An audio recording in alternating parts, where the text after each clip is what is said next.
it feels in some way, however, however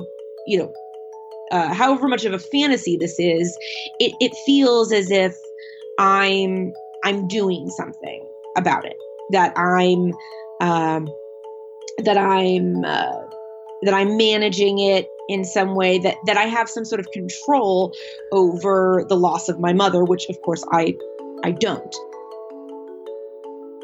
Hello, and welcome to Freelance Pod. My name's Suchandrika Chakrabarti, and I'll be your host. The voice you just heard in the cold open belongs to this episode's interviewee. She's author Rachel Vorona Cote. I found Rachel through a long reads piece she wrote about mourning online. When she wrote the piece, she had lost her mother just 18 months before. Grief and how we deal with it in a digital age, which I feel is a lot more openly than we used to, is a theme that absolutely fascinates me. And I let Rachel tell you the story of me and why I might care so much about grief, and she explains it just here. And just to acknowledge explicitly, I mean, my mom was 62 when she died, and I feel as if I wish she could have had so much more time than she did. Ovarian cancer is awful. And that said, I still did get 3 decades with her. And I still have my father. I can't know what it is like to lose both my parents before I was 20, the way that you did, and that's a wholly different thing, and I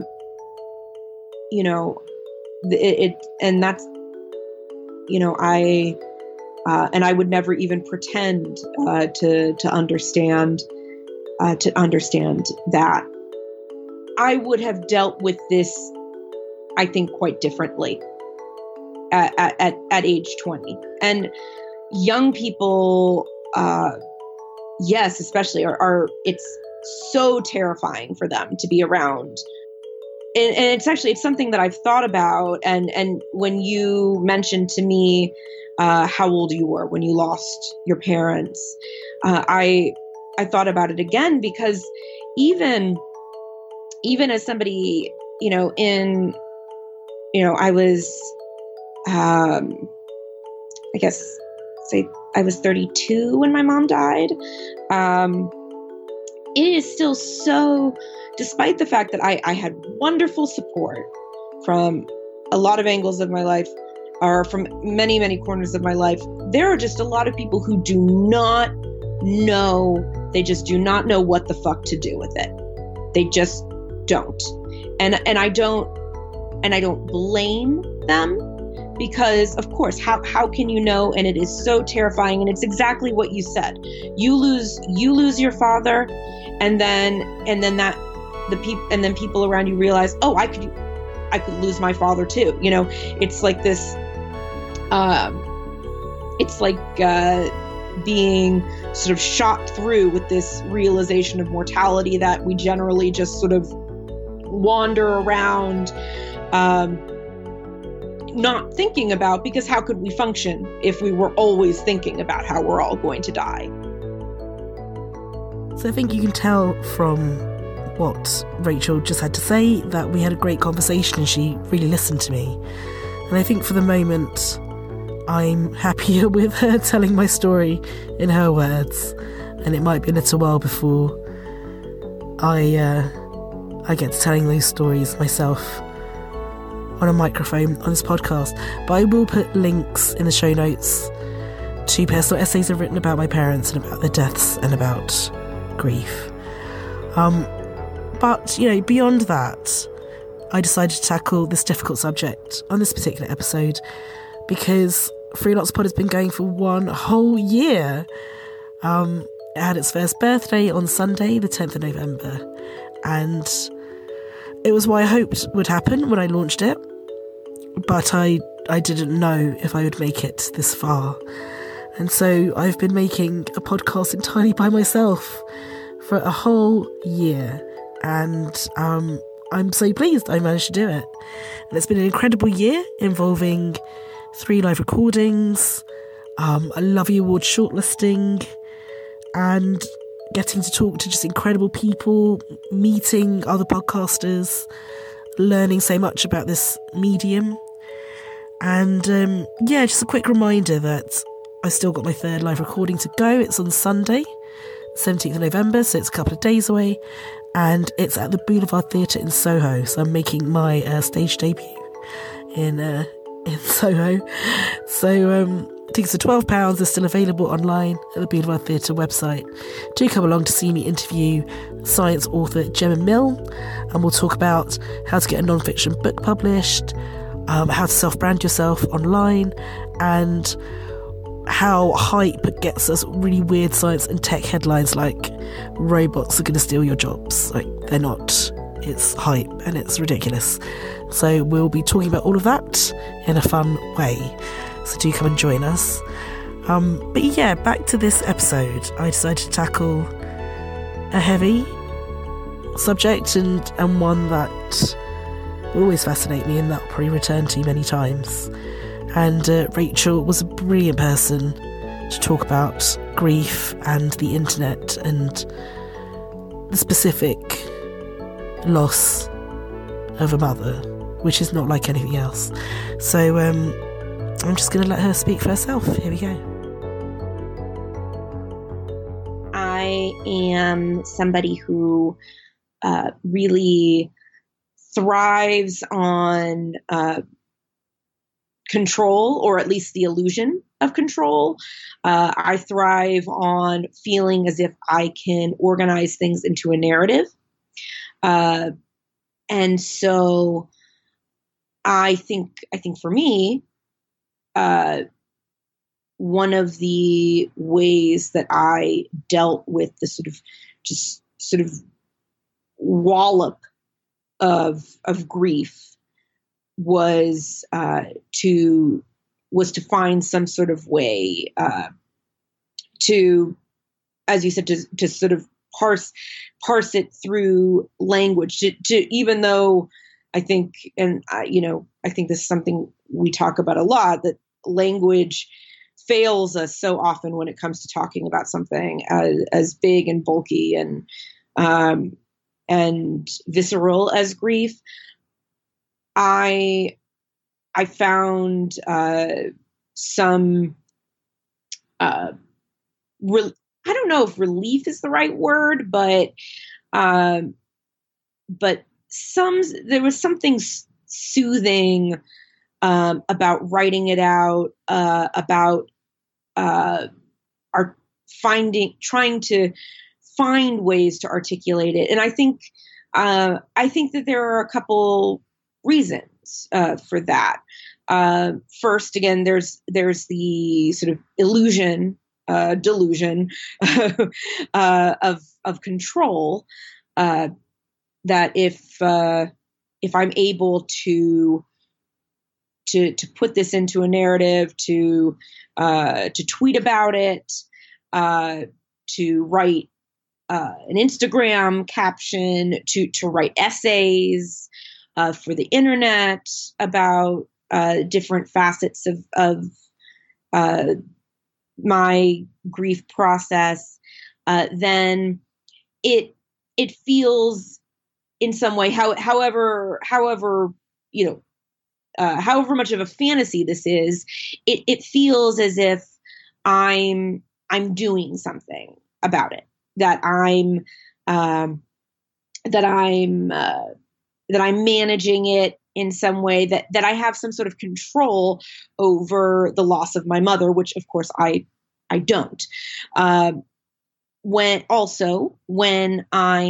I'm doing these things, when I'm writing, when I'm doing something that has a very sort of rigorously intellectual component, in a strange way, even though writing about my mother still, takes a real emotional toll, when I'm actually in in it, when I'm actually doing the work of writing, then I'm not feeling as acutely the loss, because I'm turning it into an intellectual endeavor in its way. I'm doing something with it that maybe on a selfish note is a kind of soothing or maybe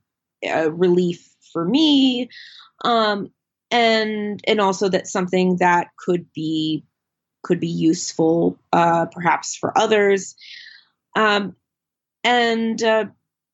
so I think those are sort of two of the impulses behind it. I think also this, I've been using this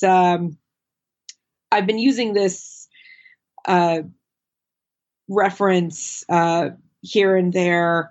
I think about the moment in the second season of Fleabag, where Fleabag she's just come from her mother's funeral, and she's telling Boo, I just don't know what to do with all the love I have for her. I don't know where to put it.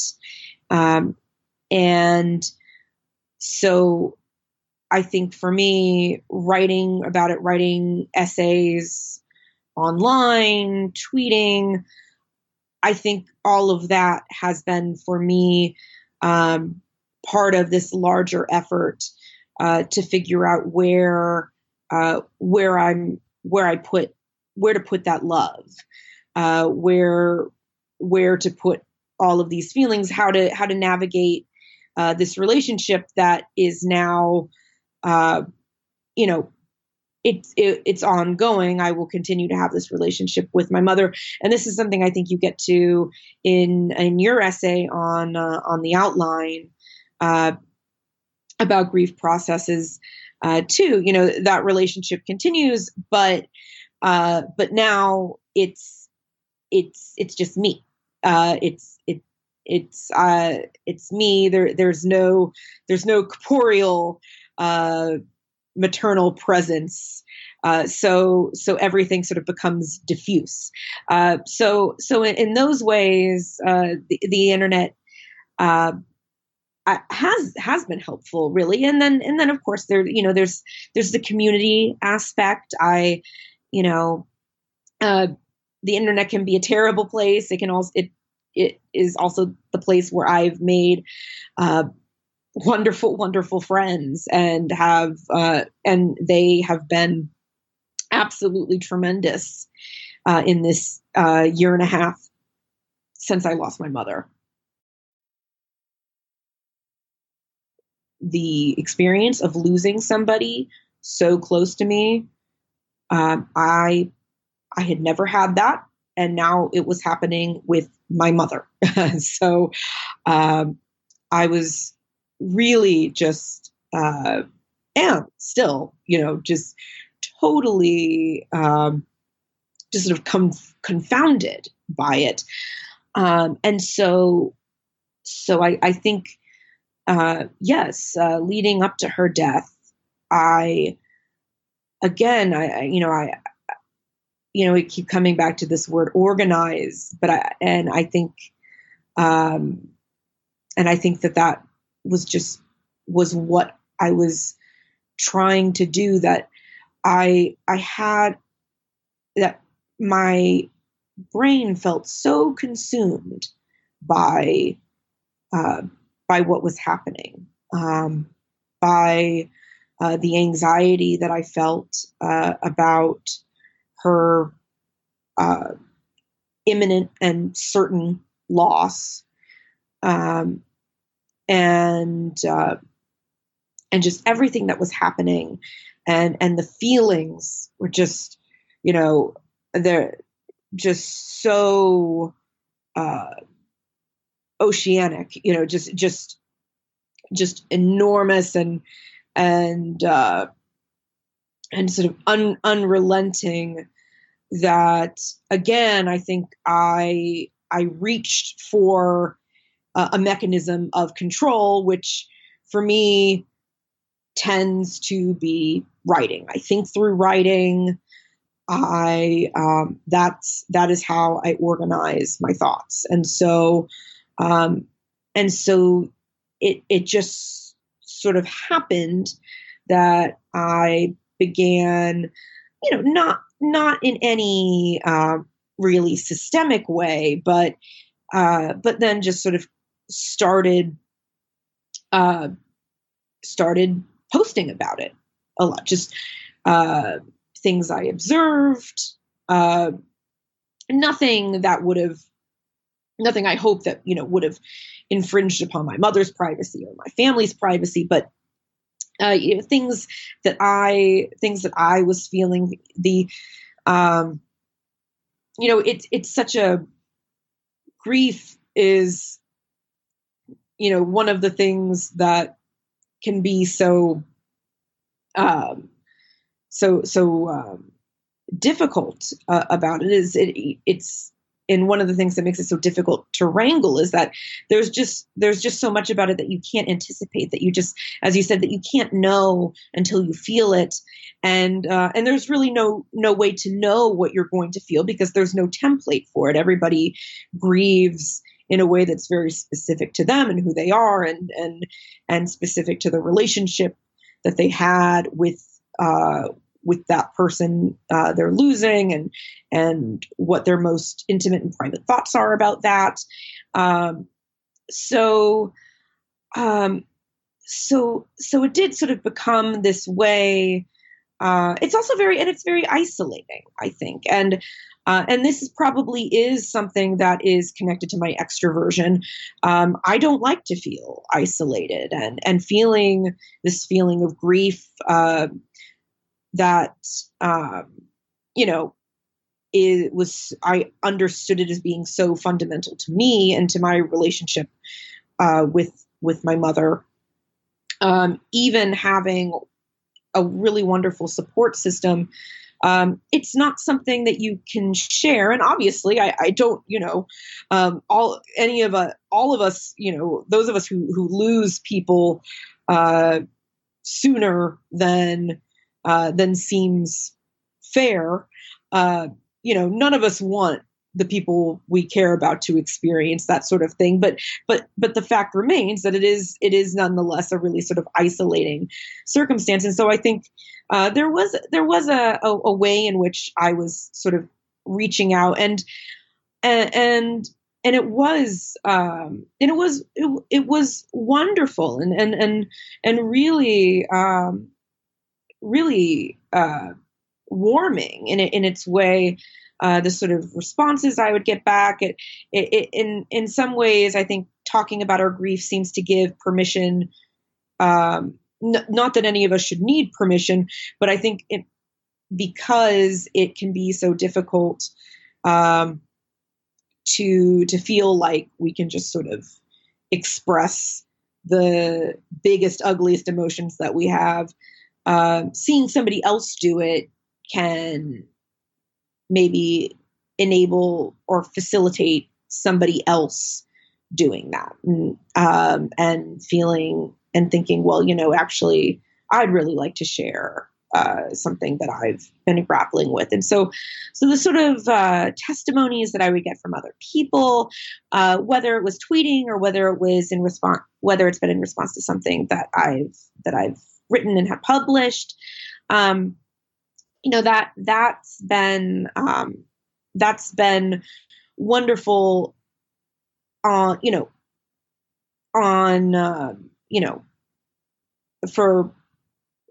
the reason that it seems as if I'm doing something that could perhaps help other people, and if that's possible, then I'm so glad. I'm grateful that's something that I can make something useful of this. But also selfishly, it's a comfort to not feel as alone. And in terms of the feeling of having to do something, I don't think I ever felt as if other than the sort of impulse of, oh my gosh, I have to reach to words to make something out of this, because it's so overwhelming. Well, I was writing. I think there was a month or two that I didn't do a lot of writing. I was just basically on the couch crying into my cat. And I think I would still post here and there, but yeah, I didn't really want to leave the apartment.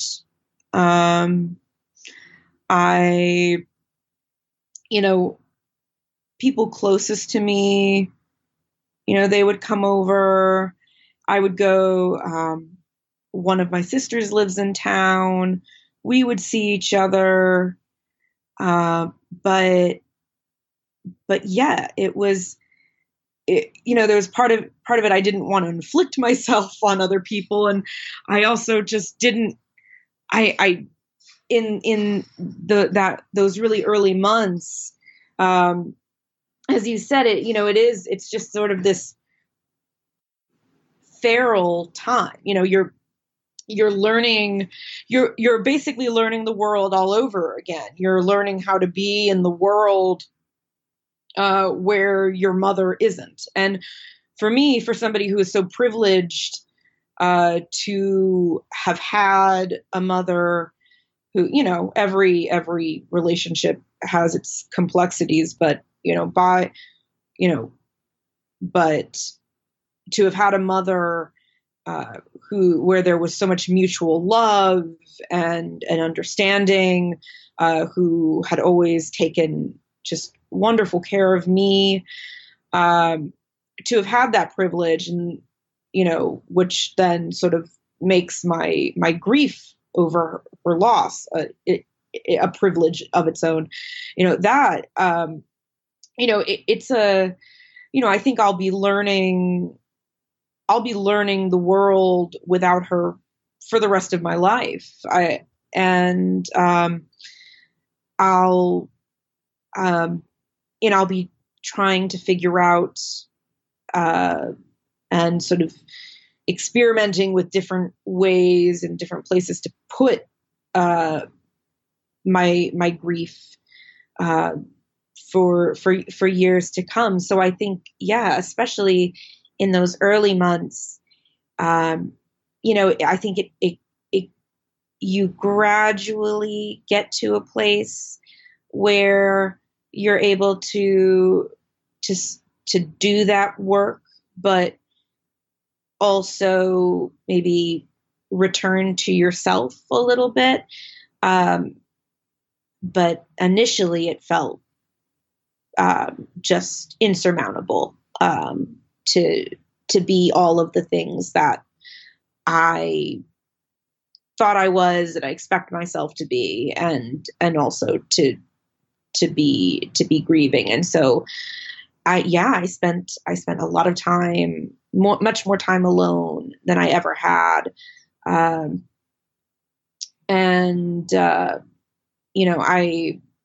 I get very anxious about my husband going anywhere, because I get really, really terrified of something happening to him, and that still happens sometimes.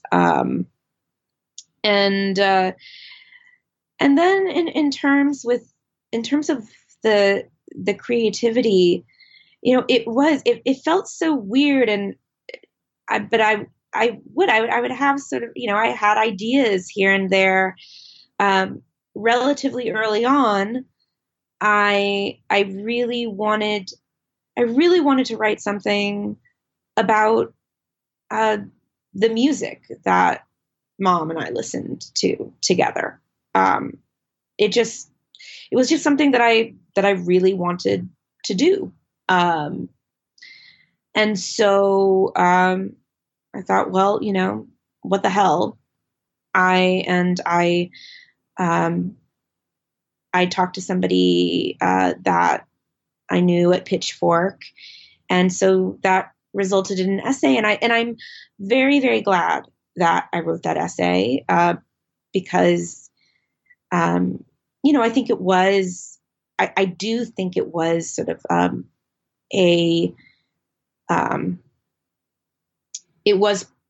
it did turn into part of all of this for me, part of the process.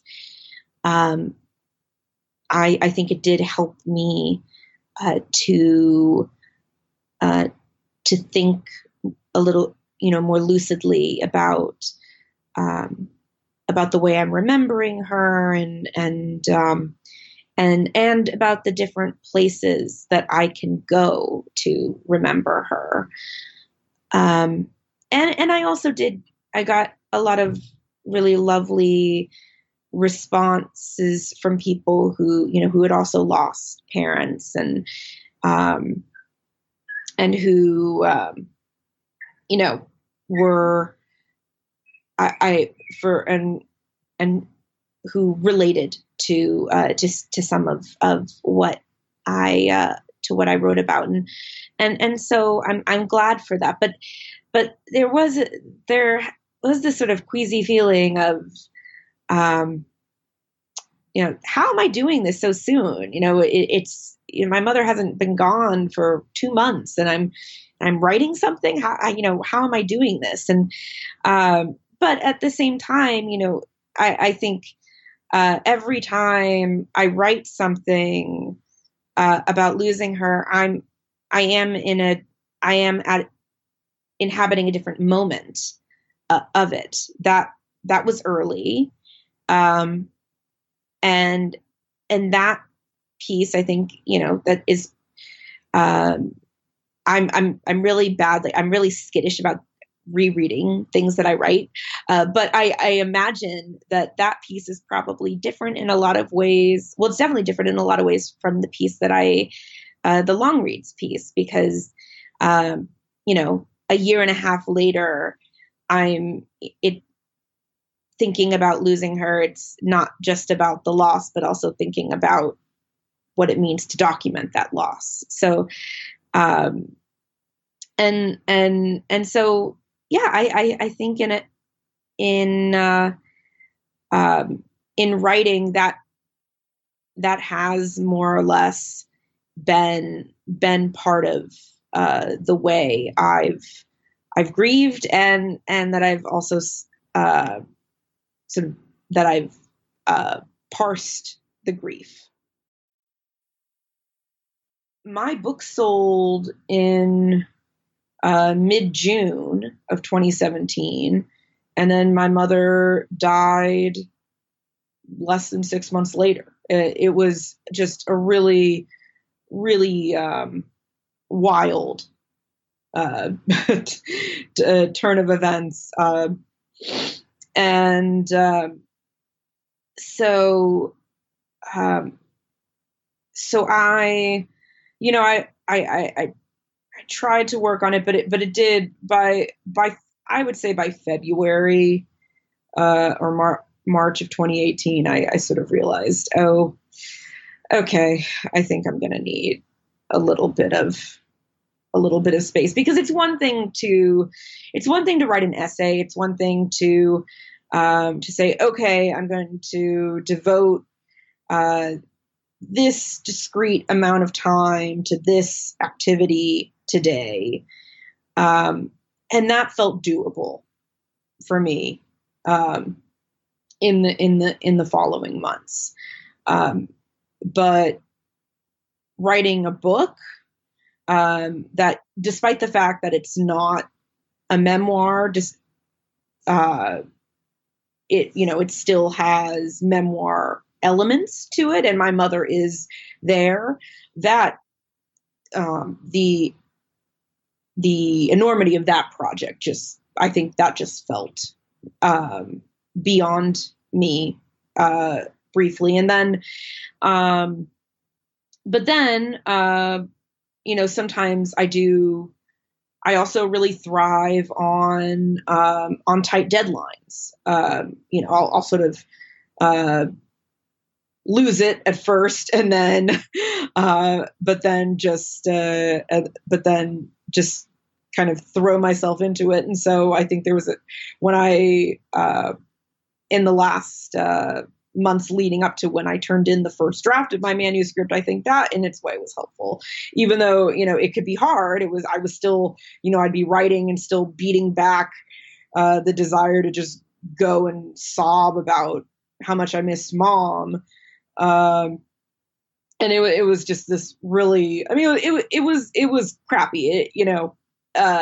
There's really no way to sugarcoat trying to write a book when you're in deep grief over your mother is just, it is not, logistically, I cannot have that experience again. So, I am kind of glad that I won't have to, because it was awful.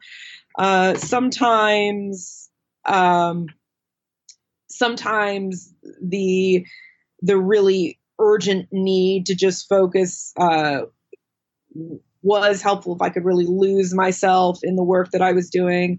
That sometimes was a respite of its own, and then other times it was just like trying to work while I was also taming a wild beast.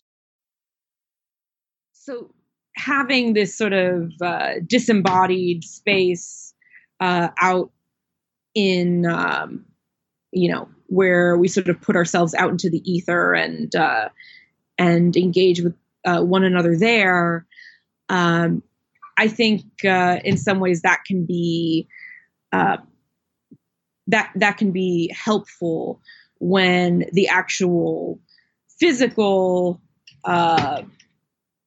labor of getting ourselves out the door and then finding the words to actually engage with people face to face and to be a certain way and to conduct ourselves a certain way. We don't have to do all that. Now, there's also the argument that that can sort of cause us to lean too heavily on social media, on the internet, and use it as an excuse to not go out into the world when maybe it would be healthy for us to do so. I have 3 voicemails that I have saved on my phone, and one of them is from my birthday. I think I have some emails here and there. Mom didn't. She wasn't really. She didn't really like to write emails. She wasn't confident in her ability to express herself, which, was unnecessary. She expressed herself well. She had a Facebook account. She didn't really post a whole lot on it. Actually, she was very cute. She would go through and look through photos that my 2 younger sisters and I had posted, and then she would choose ones that she liked, and then she would make a little album, and where she would post and then write a little caption, and that was her way of showing her friends what we were up to, and it was it was very sweet. So thanks to Rachel Vorona Cote for speaking to me about such a personal subject and getting to such amazing detail about how she's grieved for her mother. Rachel has a book out called Too Much in February 2020, and I'll put all the details in the show notes. Do check it out. It's not about grief, but it does look absolutely fascinating. And that was one of those conversations that you have in life that you didn't know you could have. So I'm glad that we did it. Thank you, Rachel. But for now, goodbye.